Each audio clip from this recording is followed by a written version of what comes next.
Good afternoon, everyone. My name is George Eaton. I'm Senior Editor of the New Statesman.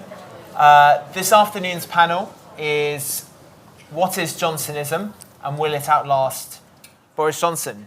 To discuss that, we have an excellent panel joined by Mark Harper, Conservative MP for Forest Dean since 2005, former Chief Whip, and one of the Conservative MPs who voted against Boris Johnson in the recent no confidence vote, which we will discuss, I'm sure. Also delighted to be joined by Nikki Da Costa, former Director of Legislative Affairs at Number 10 under both Theresa May and Boris Johnson, and now a Specialist Partner at Flint Global. And also delighted to be joined by David Gauke, who served in the Cabinet as Justice Secretary, Chief Secretary to the Treasury, and former MP for South West Hertfordshire, and also now a very popular and insightful New Statesman columnist. And we're going to have short speeches by the panelists, then a discussion, and then we'll move on to some questions from you. And we're going to start with Mark. George, thank you very much. So we were told to keep these short, so I will try and do that. By way of context for the question we're supposed to be answering, I start by saying this. Boris Johnson's pitch to the Conservative Party, to Conservative MPs and Conservative members was basically to get Brexit done and to defeat Jeremy Corbyn. And to be fair to Boris Johnson, he did both of those things. And because some of his supporters like to pretend that those people who have now decided he should go never liked him, I think it's worth me just saying that I voted for him to be leader of the Conservative Party because I felt he was the right man to get those two things done. Theresa May, I'm afraid, well, she had many positive qualities, and I worked closely with her when she was Home Secretary, couldn't get a Brexit deal agreed that she could get through Parliament, and I voted against it twice, the same number of times as the Prime Minister, because I fundamentally felt that she'd misunderstood what Brexit was about. It was binary. You're either in the EU, you follow the rules, or you're not in it and you don't follow the rules. There was no middle way, and that probably is where I part company a little bit from David. So I supported him, and I wanted him to be successful, but I'm afraid partly because of the breaking the COVID laws, which as chairman of the COVID recovery group, I had a lot of interest in, and even though I voted against them a lot of the time, I still obeyed them. The culture that he created in Downing Street, I didn't find it credible that he didn't know what was going on. And also because I don't think the government's using the 80-seat majority that we've got to do sufficiently conservative things. And I think when he first became leader, his interests and the interests of the Conservative Party were aligned. I now think the interests of the Conservative Party, which I've been a member of since I was 17, and the Prime Minister's interests are no longer aligned. And I think that was clear from the former party chairman's resignation letter last week. That's certainly my reading of it. So the simple answer to the question that we were posed, what is Johnsonism? Johnsonism is the getting Boris Johnson into office and maintaining him there at all costs, and therefore, and I don't think it is more than that, and I think therefore when he ceases to be Prime Minister, Johnsonism will also cease to be something that we need to worry about. Thank you, Mark. We're now going to hear from Nikki. Thank you. And it's fantastic to be here and with such a great panel and both members of the party that I really respect. For me, I joined Boris's team in June 2019, and I'd been with Theresa May, and I left her in November 2019, I'm going to get my timelines wrong, 2018, in relation to the deal. And I was with Don Raab, and then I went to Boris's team. And I was very heavily pregnant. My baby was due on the 28th of October. Exit day was the 31st of October. And I said, I'm not sure how long I can hang on. I will give you as long as I possibly can, but one of these things is more certain than the other. Now, I wanted to share that with you because this is not a team that was long in the gestation. We were assembled over the course of the month. I was talking to Munira, and she had 1 month's notice of going in as head of policy unit. So this was a team assembled to respond to a particular crisis, as Mark has set out, of getting Brexit done.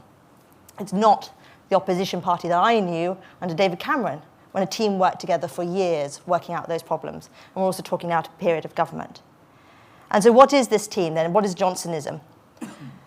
It is, in my view, a response to a new alignment in the country. What the voters asked us to do. It goes outside a traditional Conservative base, and it's recognising conversations that were not happening and the remoteness of our Westminster politics. It recognises what my grandfather, who was an East End Jewish boy, would recognise as sort of solid working class issues, and that many parts of the country had suffered under austerity, and there were problems that needed to address. Issues in relation to housing, immigration, a feeling of losing your community. And it was about addressing that. Now, this causes tensions in the Conservative Party, but I was struck reading somebody's article, and I should have read it, but they referenced in 1911, Herbert Samuel said, that essentially that they were no longer Conservative because they were embracing such radical things as referendums and women's suffrage. And that this has been a constant refrain in our party of thinking, you are not a proper Conservative because you're doing X, but we're a broad church. And in the context, I think maybe you look to Johnson and you see something similar to Disraeli, as has often been commented on, recognising the people of England versus what he called the cosmopolitans, in thrall to the continent. And in the context of this, I think that, when we return after general election with a manifesto which has had not long to be think. There is a tendency for Boris, serving any prime minister, you will always have great affection for them, and that is not my job right here to go into it. But he will tease people, and I know that he teased Dom Cummings when Dom said to him, "Prime Minister, you will fail if you don't have priorities." And Prime Minister said, "Dom, I have priorities. I have hundreds of them." But time does lead to the whittling down, and we have levelling up. And as much as you can dismiss the phrasing, he has himself said it's about giving opportunities to everyone as they deserve, commensurate with the talents they have, and it's about driving a diffusion of jobs and skills across the country. Now, because of Brexit, and then COVID, an 80-seat majority has in many ways, and the time we've had in government, and there I have the use of we still because it's hard to disassociate, is not being used well. And then you have what has happened over the last year. And so the things that will be lost in all of that are genuinely impressive things. And for me, I think he will be eventually separate of what has happened, and I have spoken publicly about that, and I won't further on this, not just yet. But we've reformed immigration. That has dropped off the list of priorities for government, for voters. Positive sentiment on immigration has returned because there's a feeling of control. On regulatory and procurement reform, these are unsexy policies, but £250 billion is spent in this country, nationally and locally, and that can be reformed for the benefit of the country. On crime, we got tough on crime. We ended automatic release at the halfway mark. 10 years drug strategy, announced in December, lost because of the wider noise, but finally focusing on prevention, great investment, because those that are on heroin and crack cocaine contribute to about half the crimes. So here are things: health, funding reform, social care. I saw under Theresa May that everyone kept on saying this is too, you'll remember the cabinet discussions, everyone kept on saying this is too difficult. And so for all the critique, I believe that there will always be a conservative element which will survive Johnsonism, which is rising to the problem at hand. And for all his flaws, I saw at the table when he was looking at COVID policy and in Brexit, at least a willingness to shoulder that responsibility. And some of you may say that is far too generous, but that is what I saw in the room at the cabinet table with him, not in cabinet meetings, but in those prime ministerial meetings. And so he's a complex character, but I think many of the things that he's done that are good and that go wider than him as a prime minister will outlast his term. Thank you, Nikki. And finally, David. Well, I speak as someone who can't claim ever to have been a supporter of Boris Johnson, unlike my colleagues. But I want to be as objective as I possibly can be. I mean, the starting point, let me start off, having said that, with some criticisms. If we're identifying what is Johnsonism, I don't think that Boris Johnson, in his own mind, has a well-developed, coherent sort of policy framework.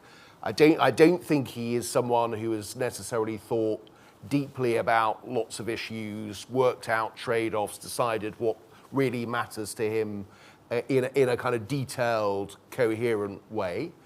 And I don't think, on the evidence that we have seen so far, that he is a talented administrator. I don't think he has got those qualities. Having said all that, will Johnsonism last? Put it another way, is he a significant figure? Will he be viewed in future as a significant figure? And I think the answer to that is almost certainly yes, for two reasons. First of all, Brexit is a big thing, for good or ill, and you probably know which side of the debate I sit on that. But for Boris Johnson's intervention in the 2016 referendum, but for the role that Boris Johnson had in stopping Theresa May's deal, and but for the steps that he took in 2019 as Prime Minister, we wouldn't have had the Brexit that we currently have. In other words, the responsibility is very clearly on him. But it's a big thing, and we will be living with this for decades. And even if Boris Johnson were to fall tomorrow, that is a substantial legacy that historians will be debating for 100 years or so. The second point, and I think this builds on what Nikki was saying, is that Boris Johnson in 2019 was able to lean into a realignment of the British public, of our politics, that isn't new, doesn't stem entirely from Brexit. We are seeing a move away from the politics of, if you like, economic security, economic class, determining how the public votes, to something that is more complex but leans much more heavily on cultural values. And whether it was by following the polling, whether it was by following advice, whether it was pure political instinct, I suspect it was a combination of all three. The Prime Minister repositioned the Conservative Party in a different way. Less, I would argue, pro-business, less outward-looking, less fiscally conservative. I think it's a departure from previous Conservative leaders, including, by the way, Conservative leaders on the right, like Margaret Thatcher. I think it is a more interventionist, bigger state role. Not, as I say, because I think he thought deeply about this and concluded that he was a great supporter of the big state. It was the convenient argument to build that coalition at that time, but that was the coalition that delivered for the Conservative Party. And although I suspect that when Boris Johnson goes, whether that's sooner or later, there will be a reversion to a more traditional conservatism up to a point, that electoral pressure for the Conservative Party to move in a more, I would argue, populist and nationalist direction is very, very strong and will be hard to resist. And that eventually the Conservative Party will fully embrace this new form of conservatism, a much more populist and nationalist form of conservatism. And when it does so, it will look back and see the time that Boris Johnson was in office as essentially the sort of groundbreaking moment when the Conservative Party started to transform itself. Perhaps the comparison that Nikki makes with Disraeli being an interesting one. I must admit that I don't particularly like the new look Conservative Party, but it's there, and Boris Johnson has played a crucial part in the evolution of the Conservative Party, in it becoming something very different to what it was before. Thank you, David. Mark, the title of the session, What is Johnsonism and will it outlast Boris Johnson, obviously begs the question of how long Boris Johnson will last. How long do you think he's got? Well, you set out at the beginning, I was one of those members of Parliament who set out my position clearly. I think for the reasons I've already set out today, I don't think he should stay. 41% of my colleagues in Parliament agreed with me, and I think that both events that have taken place since the vote of confidence and I think things that are coming down the track will shift more people into the he should go camp, and I don't think anything much is going to shift people into the, flipping into the reverse. So I think he has a matter of time. I do think because he won the confidence vote, he does have the right to have some time to attempt to deliver. I don't think we should sort of have another one straight away. So my sense is if you look at what's coming, the most obvious hinge point is going to be firstly the party conference, which is an opportunity both for him to set out what he wants us to do, and also I suspect for other members of the cabinet that think they could do a better job, and this is, whether they like it or not, this is how their remarks will be interpreted, to set out their views. Our party membership is pretty split as well. Something between 40 and 50% of our members think he should go. And then I think the other hinge factor will be what the Privileges Committee, both the evidence they take and the decision they reach on whether he knowingly misled Parliament. And I think those are probably the two factors that will weigh with people in the autumn, plus anything other unexpected that comes along. My own view is, and I think there'll be other things that will come along. I mean, we've seen a bunch of them in newspapers. So look, for me, I'm still clear that I don't think he will lead us into the next election. And I think if you start with that assumption, it then just becomes a matter of time. And I think even those colleagues that supported him a couple of weeks ago, quite a lot of them didn't think now was the time, but they don't want to go into an election with him leading us. And I'm afraid I spoke to many voters in Tiverton and Honiton, traditional, solid, Conservative voters who remain Conservative voters, and I'm afraid, whatever he says, he was the problem. Either his personal conduct, which gets in the way of us being able to govern properly, or the fact that they don't think the government is behaving in a way that they expect a Conservative government to behave. And I simply don't think that is going to deliver us a winning proposition at the election. And in the end, Conservative MPs will look at that and they will draw the appropriate conclusion and take the appropriate action. Do you think the rules will be changed to allow a second confidence vote before a year has elapsed? Possibly. I don't think the rules will be changed. I think the rules will be changed if they're changed at the point at which it becomes obvious that the decision has effectively been made by colleagues. So either Graham Brady will receive a number of letters which indicates that the Parliamentary Party has pretty much made up its mind, or he will have received enough that he's drawn that conclusion. I don't think we're going to change the results early and just have a punt on it. I think it'll be very clear about what the outcome's going to be, and then the rules will be changed. It may be that we do have to go the full year. My own view is I think at the moment the problem is from the Conservative Party's point of view, it's a Boris Johnson problem, not a Conservative Party problem. As time goes on, my worry is it becomes more of a Conservative Party problem, and my worry is it gets to the point that even when we change our leader, we've suffered too much collateral damage to recover, which is why I would have preferred that we made the decision 2 weeks ago. Nikki, Mark mentioned Tiverton there. One of the striking things about the by-election is that both Tiverton and Wakefield voted leave in the Brexit referendum. Why do you think that Boris Johnson doesn't seem to be resonating with Leave voters? Oh gosh.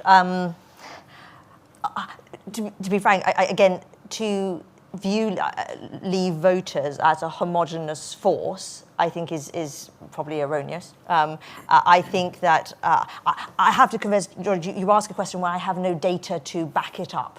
So what we know is the figures, and what I don't know is the breakdown of those votes who will leave. And I am prone to going into the detail of questions, but that is my nature. So I'm afraid, question the premise, would like a little bit more data, perhaps one for David.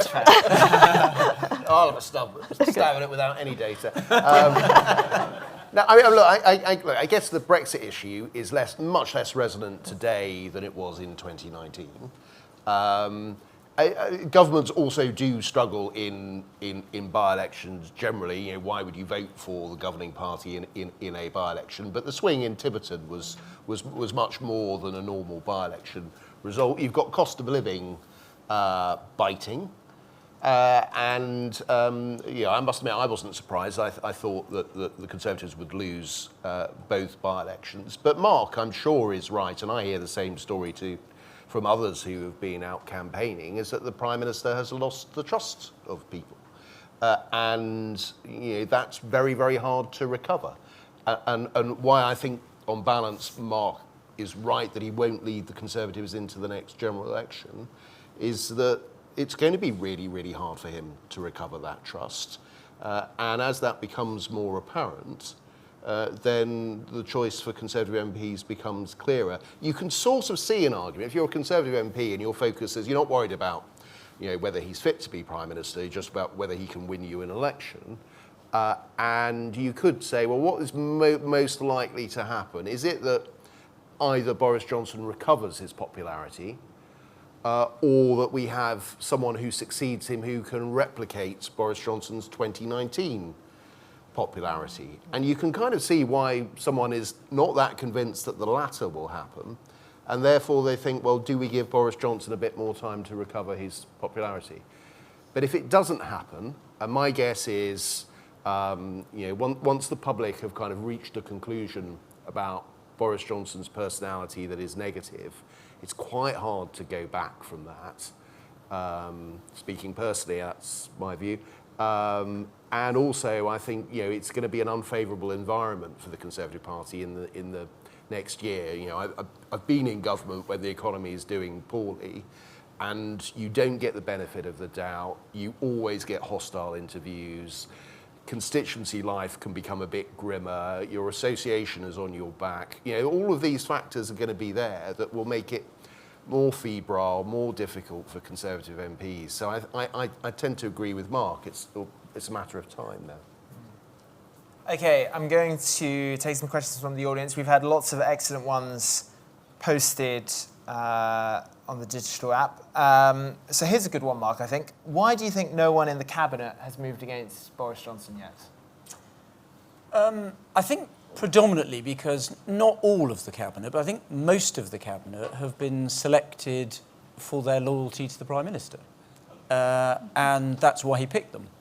And they're fulfilling the job for which they were picked. I don't... Well... As opposed to other ones. Yeah, I don't think that there are some people in the Cabinet who, let's be honest, I'm not going to name them, but they wouldn't be in anybody else's Cabinet. And there are some people who are very good, but again, I don't think they're there to challenge him, and they haven't challenged him, and that's why it fell to backbenchers. And if you assume that everyone in the government voted for him, that means 75% of backbenchers. Now, I don't think it did, by the way, but I think that meant 75% of backbenchers voted against him. Well, that's pretty bad. That means you've lost pretty much all your backbenchers. So I think it's going to fall to the parliamentary party more widely. And it would be better for the party. I know not everybody here will want the party's interest to be thinking, but it'd be better for the party if he saw that when you've lost 40% of your colleagues in Parliament, it's not what he thinks it is. If you have a confidence vote and over 40% of your parliamentary colleagues in your own party don't vote for you, no one else thinks that is a renewed mandate, right? He thinks that's a renewed mandate. Most people would draw the conclusion that if 40% of your colleagues have lost confidence in you, it's time for you to go, not a renewed sort of vote of confidence in your thing. 80% support, maybe yes, but 40% of your colleagues voting against you, that is not a renewed mandate for carrying on just as you were. It might be a renewed mandate for carrying on, having listened to what people have got to say and taking notice of them, but that's not what he said at the weekend. He basically said, I won, I'm going to carry on, I'm not going to change in any way, and I'm just going to crack on as I were. And I don't think that's what colleagues wanted to hear. I think colleagues wanted some recognition that things haven't been going as they should have been, and a bit more listening, and a bit more collegiality, and a bit more listening to colleagues, a bit more listening to what the voters are saying, and a bit more focusing on the problems of today. That's what people elect you to govern. Governing is not very glamorous. It's hard grind, and it means you've got to knuckle down and deal with the problems in front of us. And I don't think that's what people think that he spends his time doing. Nikki, here's a good one. Given the Northern Ireland Protocol Bill was introduced to Parliament this week, in fact, is now passed Parliament, can you really say that the PM has got Brexit done? So, George, I'm afraid I'm going to have to pull you up on your procedure, and I imagine the former Chief Whip is going to as well. It has passed second reading, which is the first stage in the common stages, and then we have a second house. So let's just take what's happened so far. We had second reading yesterday. From the Whip's perspective, it's a good result. Despite a lot of sound and fury, only abstentions. No Conservatives voting in the other Whip's office. I think the Chief will probably want to claim most of that praise for himself, but it will also reflect coordination amongst the rebels and a sense of where they want to go, not to oppose the legislation in its entirety, focus on the detail. I believe that you have to.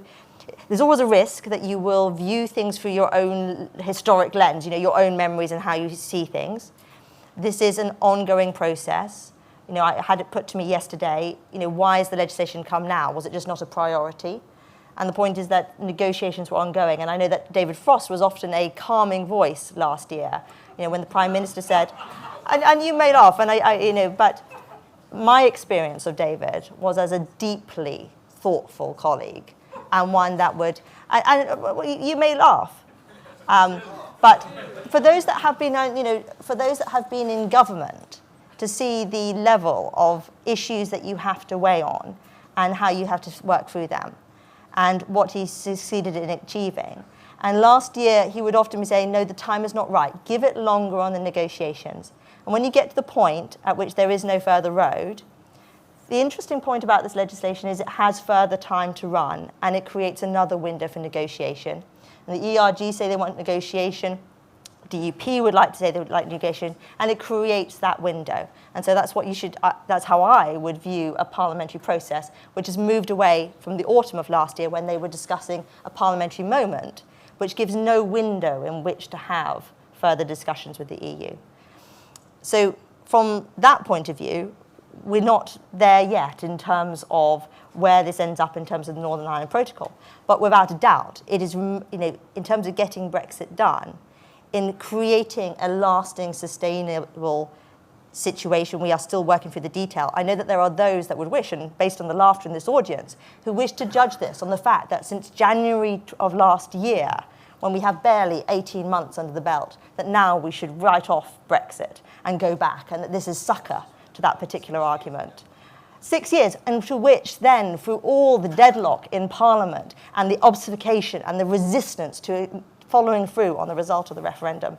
And so this is a process which comes on the back of decades of immersion with the EU. This will take time, but we are on that road, and it only happened because of Johnson and the team that was assembled and the way we had to go about this. It's an entirely destructive process. You will have to have your views, and I will have to have mine. I'm going to take another question. This one is from John Deedman for David. Is Johnsonism not simply a British Trumpism, i.e. a statement of preference for an authoritarian strongman? This sentiment could well outlast them both. I think in answering that, I want to be clear, I don't think Boris Johnson is a replica of Donald Trump. They are very different personalities and styles, and on many issues, very different views.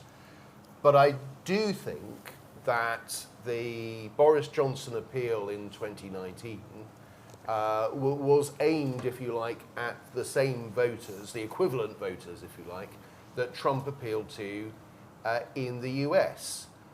And I think this comes back to the point I was making earlier about a realignment, about, if you like, a lot of working class voters disillusioned with voting for their traditional centre-left party, voting more on cultural grounds than economic grounds, and that is really quite an attractive pot of the electorate for any centre-right party.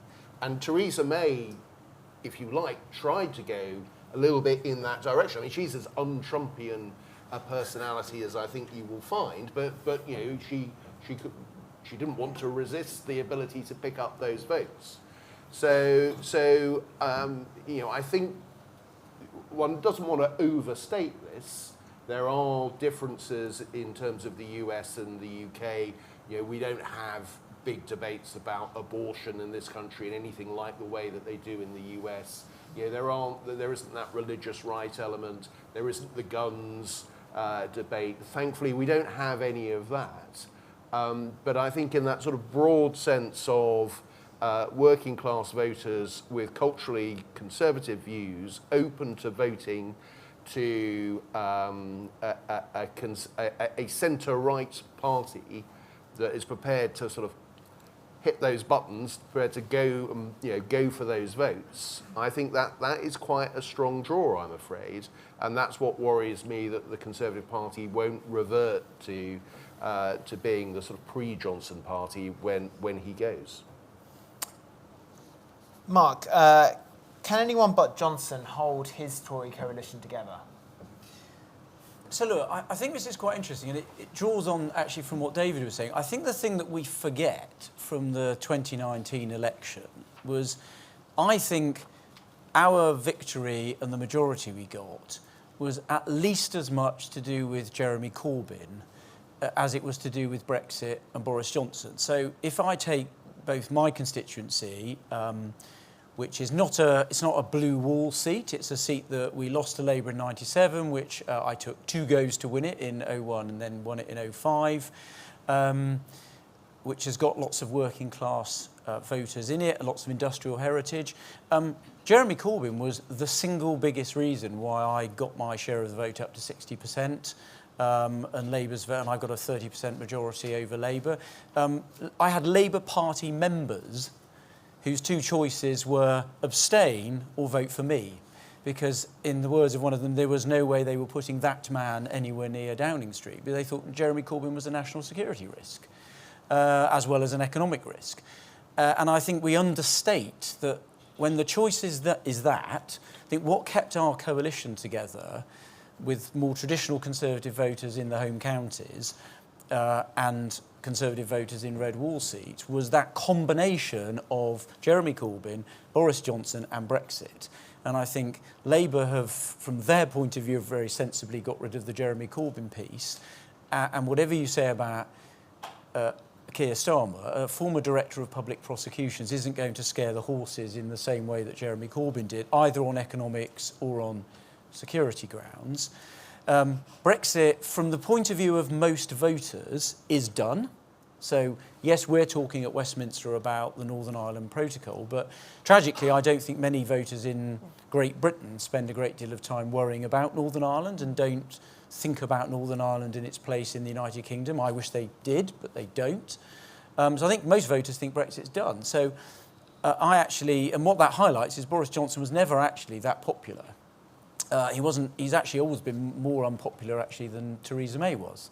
But he had that unique Brexit and Jeremy Corbyn aspect, and she didn't quite have those aligned in the same way. So I think that is a problem, and I think that's why we need to up our game. I'm very optimistic for the party. I think the Conservative Party absolutely can win the next election. I think can make a better government than Labour, but I just don't think we're going to do it with the present leader, which is why I want us to make the change, because then I think we can lay out a very attractive proposition to those new voters, and I think we can win a majority of seats at the next election, but I don't think we're going to do it with Boris Johnson, and I don't think he can hold his electoral coalition together now that Labour has junked Jeremy Corbyn and we got Brexit done. So we know Boris Johnson, according to his own words, is eyeing a 3rd term in office, but he obviously will be replaced at some point. So I wanted to ask each of the panellists who they think will replace him as Conservative leader. Nikki, starting with you. Well, as we know, that the minds of the parliamentary party are obscure often, and it is difficult to predict exactly what they will do, when they will do it, and how they will move, and probably not as a pack and atomised as we've seen with the vote of no confidence. What we do know is that this will not be a coronation, that they will want to send two candidates to the membership to have a vote on. And that is likely, as we saw under Theresa May, to essentially, as we always predicted, my strength is mapping things out, thinking about the process and overlaying the politics and seeing where the pathways are. And it is likely to be two divergent views with the party. I think that there are a lot of very talented members in the parliament, and this is, and this is a very political approach, but there are many members of the party that I rate in different ways. But I would say, I've worked for Theresa May and Boris Johnson, and being Prime Minister, your weakness, or politician, your weaknesses are found out very soon. And so therefore, if I go through the lens of analysing everyone's weaknesses, nobody is fit to be Prime Minister. So all you have to do, I think one of the things I saw with Theresa May and Boris, and will be true of the future Prime Minister, is the sheer degree to which being Prime Minister requires endurance, a willingness to be out there, to be a target, a robustness to take those hits. And I spoke to somebody recently and I said, the Prime Minister is able to endure the unendurable. And he said, yes, but he's not as mentally tough as you think. But that's true of all people. And so I therefore think that I can't choose that candidate because I see many strengths, but I see weaknesses in all of them. David. Well, as you know, George, I've written on this very topic, and I think if there is a vacancy, which I think there will be, I think it's very open. I don't think there is like one dominant candidate, but on the basis that no one has got more than a sort of 50% chance, if I was to pluck someone who has got as good a chance as anybody, if she can make it through to the members, I think a Conservative Party looking for kind of a clear ideological, kind of low-tax deregulation message, which is my guess where the Conservative Party members, not their voters, but where their members want to go, then I think Liz Truss has got as good a chance as anyone. That's a prediction, not an endorsement, I hasten to add. I'm macking Mark Harper. So, I'm astonished that a New Statesman audience didn't interrupt in cheers at that prediction. Mark. George, look, I'd say two things. First of all, I think the parliamentary party, the Prime Minister's people would have you that there's no alternative to him and there's no one in the parliamentary party who's got any talent at all. And I think that's offensive and nonsense, frankly. I think the parliamentary party is chock full of talent, both in government and on the back benches. But the point is, there's a process. As Nikki said, there is a process. The point of our process is to test people. Some people will stand. There's a testing process. I have made the point to my colleagues that we better put people through their paces and make sure we test their mettle and make sure they're up to it. Partly, colleagues that understand their own weaknesses and are prepared to build a team of people with talents that are complementary to theirs, so that actually when they stand and they put a cabinet together, you've actually got people both in Downing Street and in the cabinet who actually complement their weaknesses and they're able to work with that team. But I'm very confident once that process is done, whether it's questions we ask, things that you in the media do, the scrutiny you put them through, it'll be a process, unlike last time where it was all about Brexit, it'll be a much more nuanced, thoughtful discussion. We'll end up with two really good people. We'll give them to our members. Conservative Party members are decent, thoughtful people. And actually, they're also interested in winning an election. So it won't just be about their views.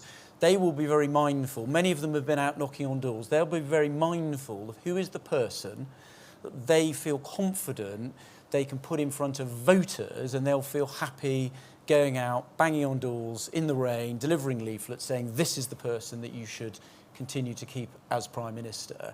And I think we'll have a fantastic person and it'll put us in the best possible position to win the next election. So I can't persuade you to pick out a name as David did. No, we've got a process. The whole point is we've got a process. I don't know who's going to stand because they've got to want to do it. and then we'll listen to their pitch.